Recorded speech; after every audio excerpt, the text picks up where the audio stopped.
Good evening. Hi, Nigel. Nice to speak to you. Welcome. I just think it's complete shambles what Boris Johnson and our government has made, several past announcements. I mean, as a commercial pilot, you probably guessed I've been furloughed and my work has virtually disappeared. I'm also a general aviation instructor. I teach in small airplanes students to fly for pleasure, or commercial pilots, future pilots, etc. We have absolutely no idea when we're going to go back to work, how we're going to go back to work, and if we actually can go back to work. When you do go back to work, given that air travel on, big jets is not going to be the same again for a very, very long time, is it not likely that actually the use of small planes and private jets will actually increase quite significantly? Most likely, absolutely. I think it will because, first of all, they're very expensive. People. If you think about it, I don't know if you ever travelled yourself as a businessman on one of those, but a small propeller private airplane to Paris will probably set you off at least £2,500. Yes. So it's more expensive than business class. Put it that way. Yeah. But business travellers who really need to get places quickly and who've got important meetings to go to, I sense, Daniel, that you using small airports, I sense you could be in something that is going to be a boom area, actually.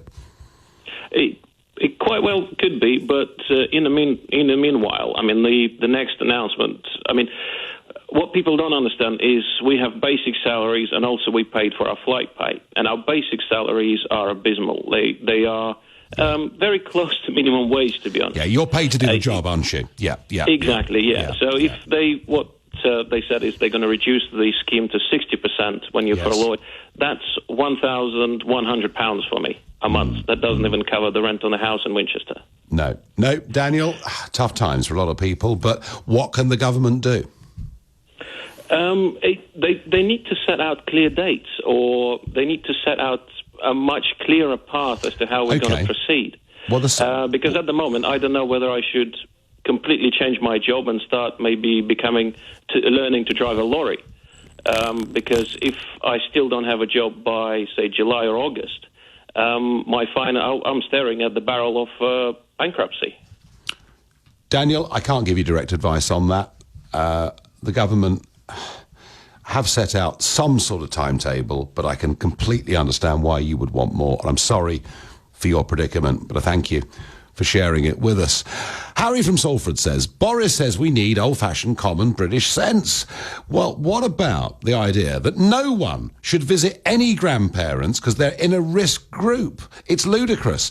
Harry, you can't keep us socially separated forever. I bet there are loads of people out there, friends, lovers, parents, grandparents, their grandchildren, all sorts of people who are really, really keen to meet and talk and see friends. It's all well and good talking over FaceTime, but Harry, we've got to start, social life has to begin again in some way. At least I think so. Now let's go to a county